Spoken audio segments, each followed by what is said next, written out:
सेविकाओं, जाओ मारुति के लिए भोजन की व्यवस्था करो। उसे भूख लगी होगी, आते ही भोजन मांगेगा। और ध्यान रहे, भोजन कम नहीं पड़ना चाहिए। अच्छा सुनो, मैं भी चलती हूँ रसोई घर में। आज अपने हाथों से भोजन बनाऊंगी अपने लाल के लिए।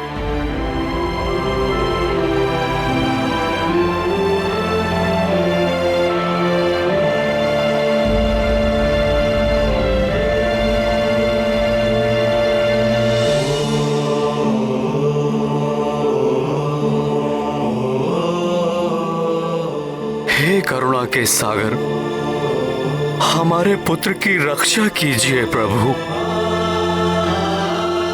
हमारा पुत्र हमें सकुशल वापस लौटा दीजिए।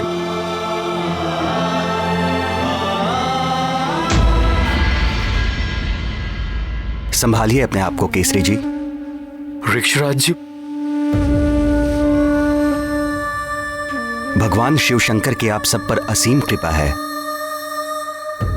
वे ही सकुशल लाएंगे मारुति को। आप धैर्य धारण कीजिए।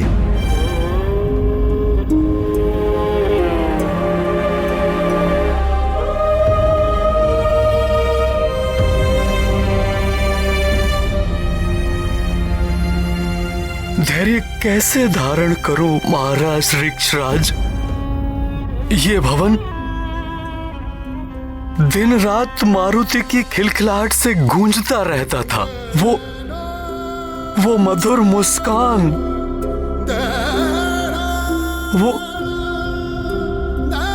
मनमोहक वाणी, चारों ओर एक अलौकिक सुख और हलचल से भरा रहता था ये भवन।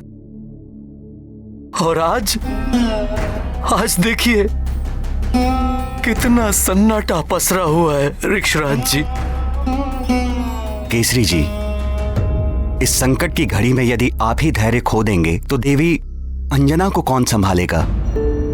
वो तो मां है, और मां का हृदय तो बहुत कोमल होता है। भावनाएं तो माता पिता की एक ही समान होती हैं महाराज ऋक्षराज,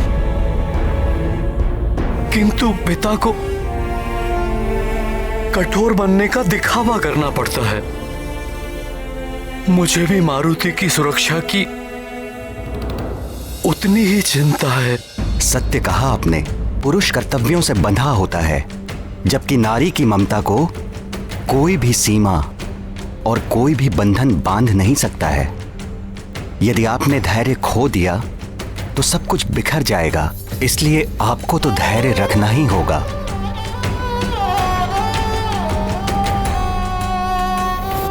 हे भगवान भोलेनाथ, अंजना के विश्वास की विजय हो, यही विनती है आपसे।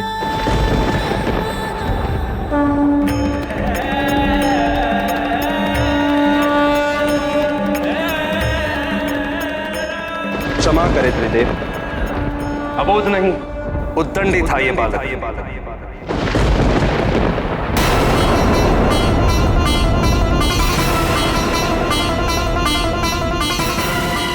सबने बार बार मना किया, समझाया, इसे रोकने का हर संभव प्रयास किया, किंतु इसने किसी की नहीं सुनी।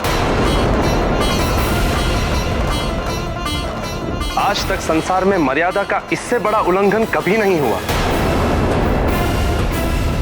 जो इसने सूर्य को निगल कर किया। इसकी घोर उद्दंडता के लिए यदि मैं इसे दंड नहीं देता तो क्या पुरस्कार देता?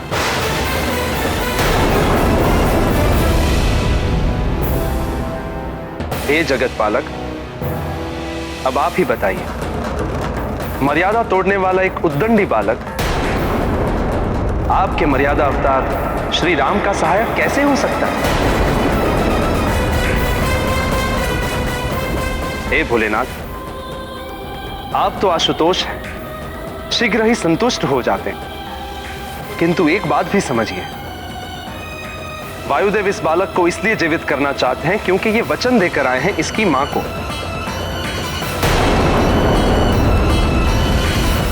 किंतु महादेव, इस बालक को जीवन देने का अर्थ है प्रकृति के नियमों को भंग करना।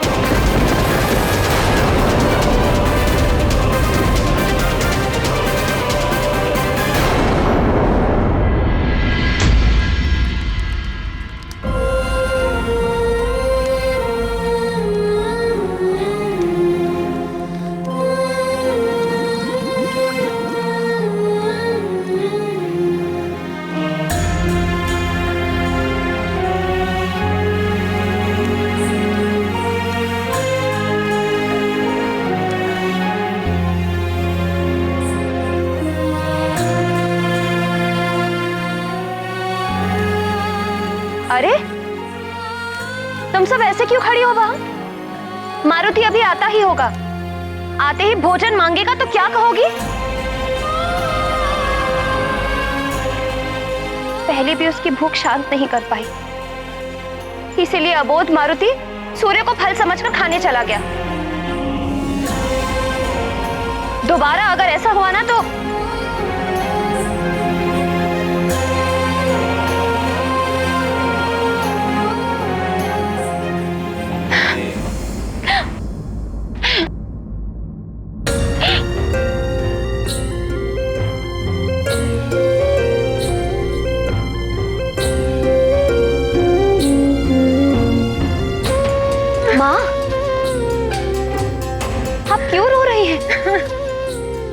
मत रोइए माँ,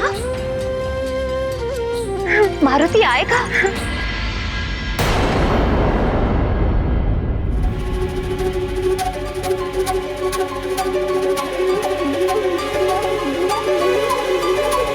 आप सब इतने दुखी क्यों लग रहे हैं? मारुति आएगा, मेरा लाल आएगा। वायुदेव ने वचन दिया है मुझे, कमल पुष्प के मुरझाने के पूर्व वो मारुति को सकुशल लेकर आएंगे। विश्वास है मुझे, मारुति अवश्य आएगा। आप सब समझ क्यों नहीं रहे हैं? मेरा मारुति सकुशल लौट कर आएगा, विश्वास कीजिए मेरा।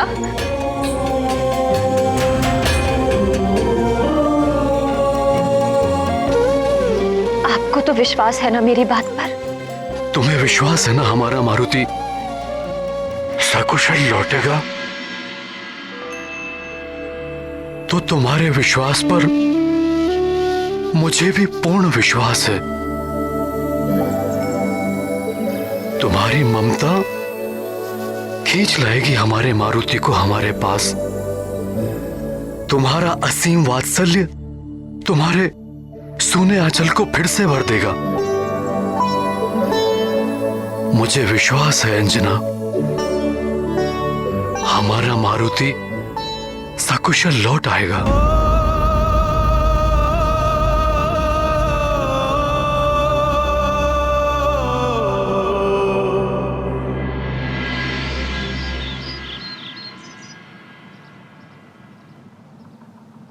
हमारे मित्र मारुति को सकुशल हमारे पास लाइए प्रभु। हमने तो अपनी मनोकामना लिख दी है इस पत्थर पर। इसे नदी में डालने से हमारा मित्र मारुति वापस आ जाएगा ना?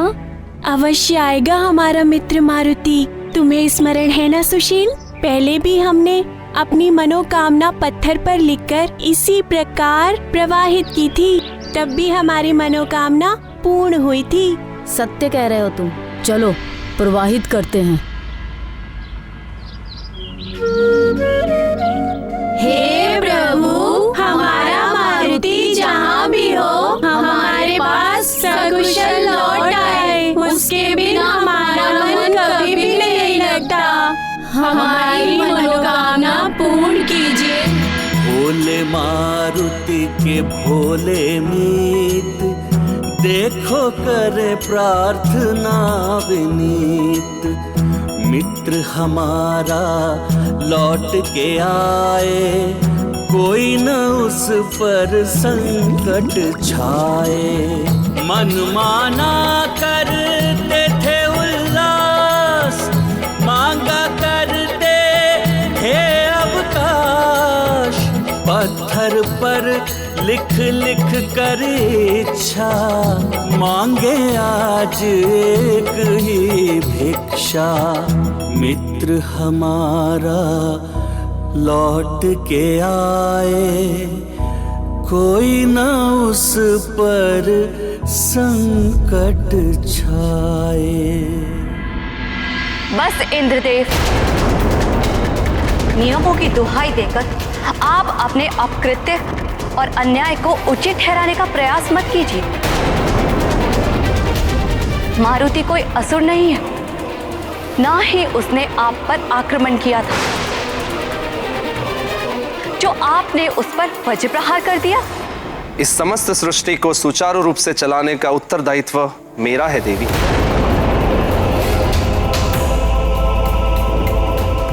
मैंने वही किया जो एक देवराज को करना चाहिए था। देवराज? इंद्रदेव, इस देवराज पद ने ही आपके नेत्रों पर अहंकार का आवरण ओढ़ा दिया है, जो ये भी नहीं देख सके कि मारुति ने जो किया वो एक अबोध बालक की बाल लीला है। महादेव, आपको इंद्रदेव के अपकृत्य का निवारण करना होगा। मुझे विश्वास है कि आप मारुति को जीवनदान अवश्य देंगे स्वामी। मुझे भी विश्वास है प्रभु कि आप निराश नहीं करेंगे।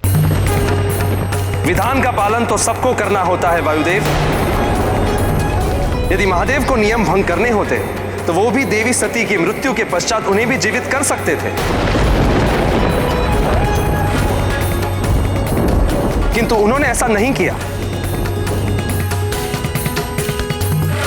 तो यदि मैंने सृष्टि के नियमों के विरुद्ध जाकर इस बालक को दंडित किया है तो मैं आपके समक्ष उपस्थित हूं।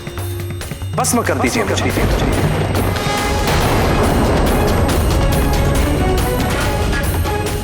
किंतु यदि मैंने अपना कर्तव्य उचित रूप से निभाया है तो मेरे द्वारा दिए गए दंड को पलटना अनुचित होगा।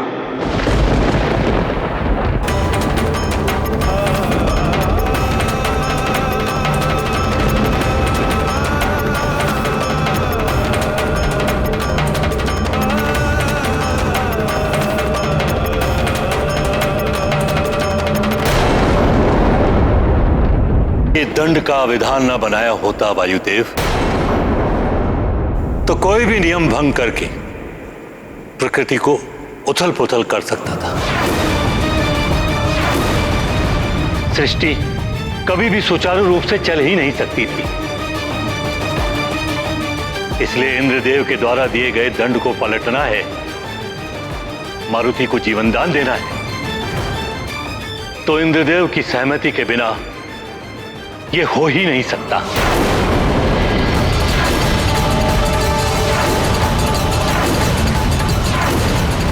अन्यथा ये देव मर्यादा का उल्लंघन होगा।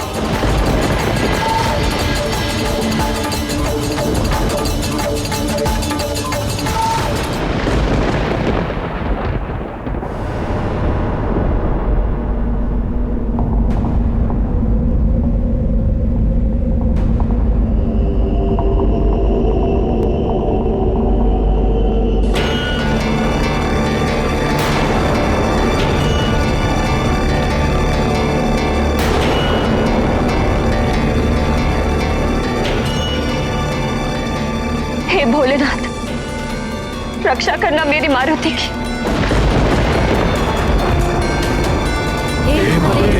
रक्षा करना मारुति की, रक्षा करना प्रभु, रक्षा करना।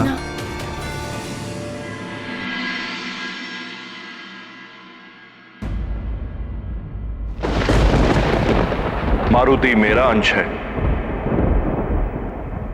किंतु नियमों का बंधन मेरे लिए भी है। नियम तोड़ने के लिए नहीं बनाए जाते।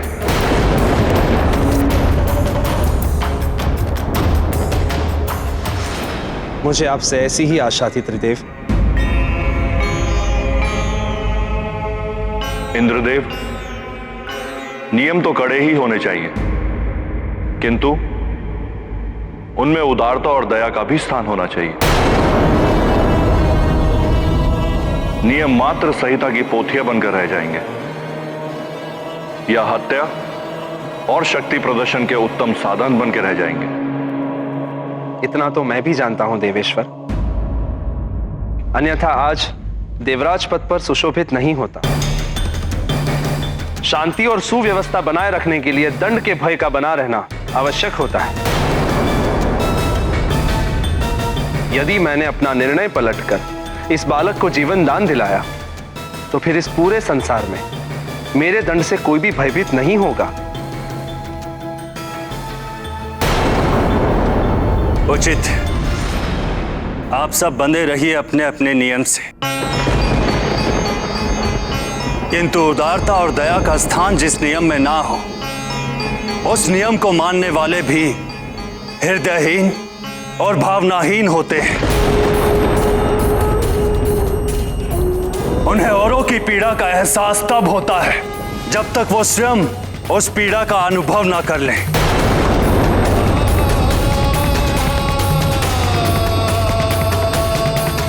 बालक को प्रौढ़ों का दंड, हो रहा न्याय का खंड खंड।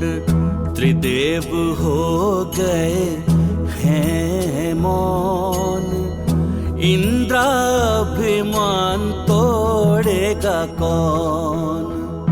अन्याय में नहीं सहूंगा, इसी लोक में नहीं रहूंगा।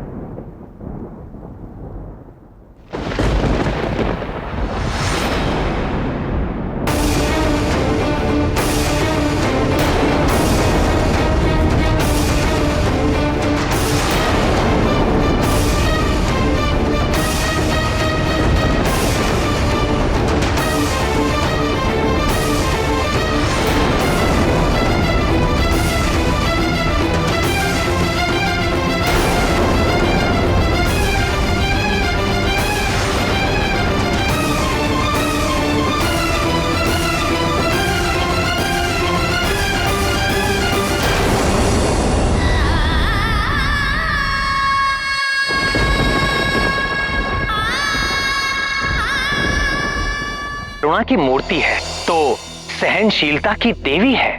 वो सबके लिए दयावान हो सकती है, सब पर अपनी ममता लुटा सकती है, सब कुछ सहन कर सकती है। किंतु मां अपनी संतान का कष्ट सहन नहीं कर सकती।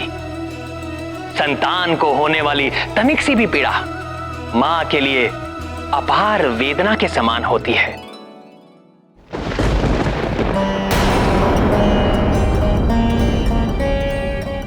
हे भोलेनाथ, अबोध है मेरा मारुति,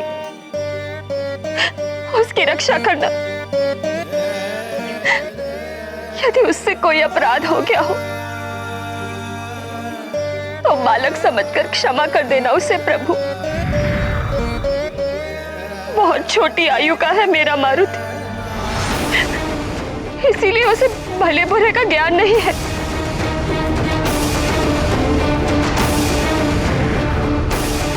और यदि उसे कोई दंड देना ही है तो उसका दंड मुझे दीजिए।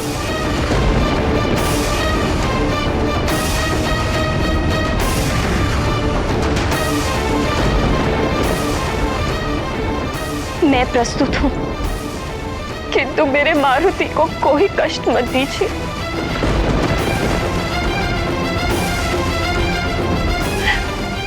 उसके सारे कष्ट, सारी पीड़ाएं मुझे प्रदान कर दीजिए। बहुत छोटा है वो, उसे कोई पीड़ा मत दीजिए।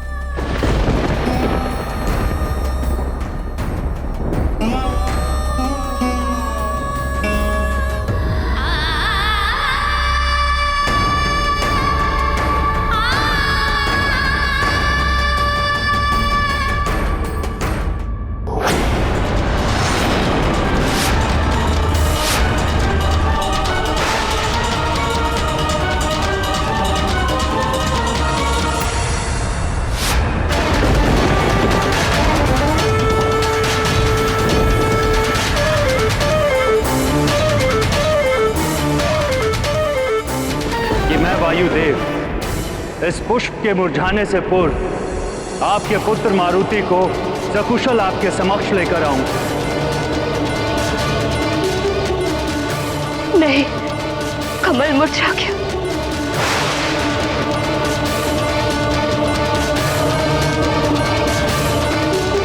कमल मुरझा गया, कमल मुरझा गया, कमल मुरझा गया, कमल मुरझा गया, कमल मुरझा गया, कमल मुरझा गया।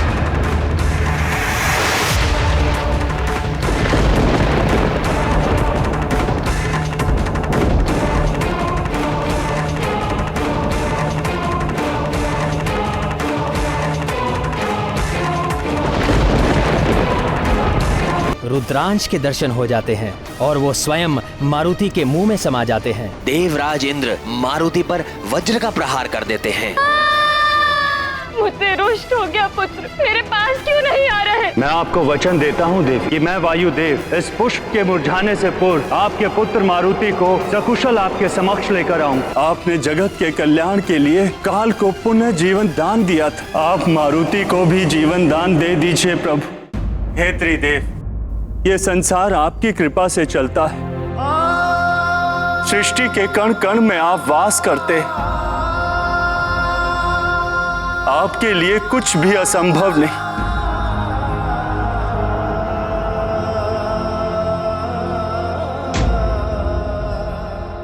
मारुति को जीवन दान दीजिए प्रभु, कृपा कीजिए, कृपा कीजिए इस अबोध बालक पर।